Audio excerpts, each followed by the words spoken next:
दोस्तों, मिस्र यानी कि इजिप्ट दुनिया की सबसे प्राचीन सभ्यताओं में से एक है और इस देश को शाही राजाओं के लिए भी जाना जाता है। ये एक बहुत ही समृद्ध सभ्यता रह चुकी है, जिस कारण यहाँ के राजाओं के पास संपत्ति की कोई सीमा नहीं थी। यूं तो इजिप्ट के कई लोकप्रिय राजा हुए, लेकिन राजा टुटनखामुन का जिक्र सबसे ज्यादा होता है और इसका कारण है 1922 में खोजी गई टुटनखामुन की कब्र, जो कि अब तक की सबसे बड़ी खोजों में से एक है। यूं तो मिस्र में कई राजाओं और महारानियों की कब्रें मिलती रहती हैं, लेकिन टुटनखामुन की कब्र की सबसे ज्यादा चर्चा होती है क्योंकि ये अब तक की मिली सभी कब्रों में से सबसे ज्यादा सुरक्षित थी, यानी कि ये किसी भी प्रकार से टूटी या डैमेज नहीं थी। इसकी लोकप्रियता का दूसरा सबसे बड़ा कारण था इसके साथ मिला शाही खजाना। आपको जानकर हैरानी होगी कि टुटनखामुन की कब्र में बेशकीमती खजाना मिला था, जो कि अब तक की किसी भी कब्र से मिले खजाने में सबसे ज्यादा था। तो आइए जानते हैं कि आखिर टुटनखामुन की कब्र की खोज कैसे हुई और क्या है इन खजानों का रहस्य।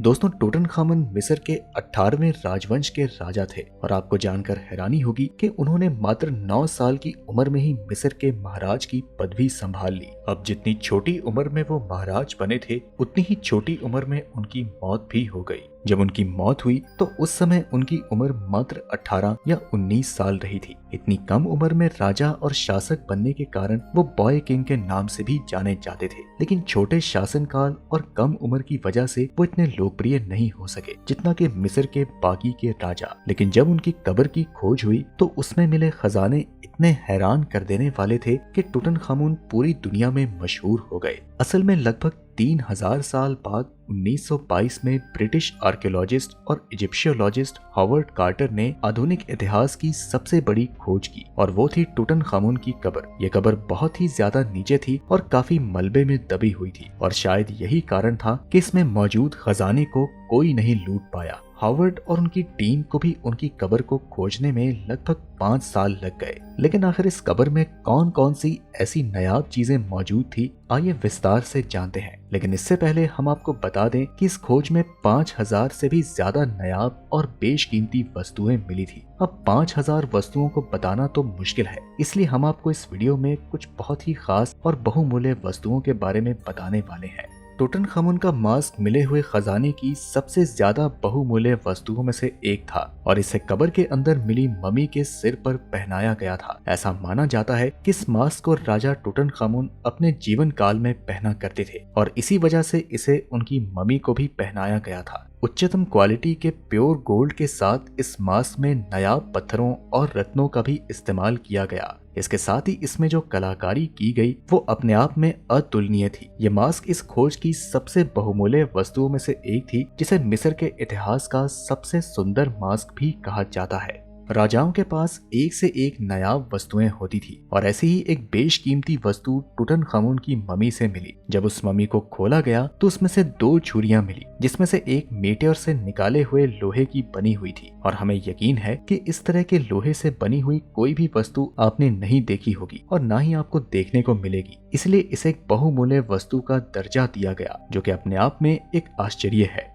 अब ये तो सबको मालूम है कि राजा लोगों को शाही कपड़े और अन्य वस्तुओं को पहनने का कितना शौक होगा। अब टुटनखामुन भी एक शाही राजा थे, तो भला उन्हें ये शौक कैसे नहीं होगा। उनकी कब्र में एक बड़ी अलमारी मिली जिसमें एक से बढ़कर एक शाही कपड़े, चप्पल और अन्य पोशाकें भरी पड़ी थी और ये सभी पोशाकें, जूते, चप्पल और कपड़े बहुत ही सुंदर, आकर्षक और नायाब कारीगरी का नमूना है। इसकी सबसे खास बात ये थी कि ये सारी चीजें उच्चतम कोटि के कपड़े से बनाई गई थी। अलमारी में मिली ये चप्पल और जूतों के अलावा टुटनखामुन की मम्मी को 11.5 इंच से भी बड़े प्योर गोल्ड की चप्पलें पहनाई गई थी, जो कि अपने आप में बेहतरीन कारीगरी का एक नमूना थी।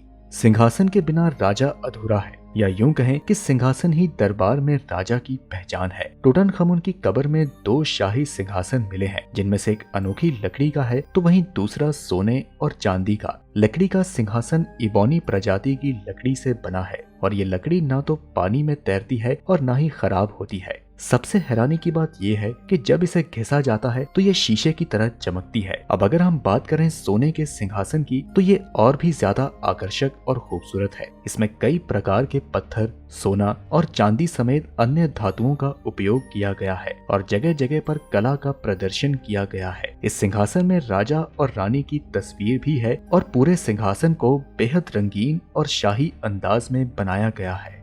अब जब मिस्र के राजा के पास विशेष वस्तुओं का भंडार ना हो, ऐसा कैसे हो सकता है? अलाबास्टर एक विशेष और नायाब पत्थर है जो कि सफेद रंग का होता है। बाकी पत्थरों के मुकाबले में ये थोड़ा मुलायम होता है। टूटनखामुन की कब्र से अलाबास्टर से बनी कई अनोखी वस्तुएं मिली थी, जिनमें से पहला था एक जार जो कि अलाबास्टर के सिंगल पीस को तराश कर बनाया गया था, जिसमें के आकर्षक कलाकारियां की गई थी और इसके ऊपर एक शेर भी बैठा हुआ देखा जा सकता है। दूसरी अनोखी वस्तु थी कप और उसे भी अलाबास्टर के सिंगल पीस से तराश कर बनाया गया था और इसका आकार एक कमल जैसा है और इस प्रकार का कप आपने शायद ही कभी देखा हो क्योंकि इसे बहुत ही यूनिक डिजाइन दिया गया है।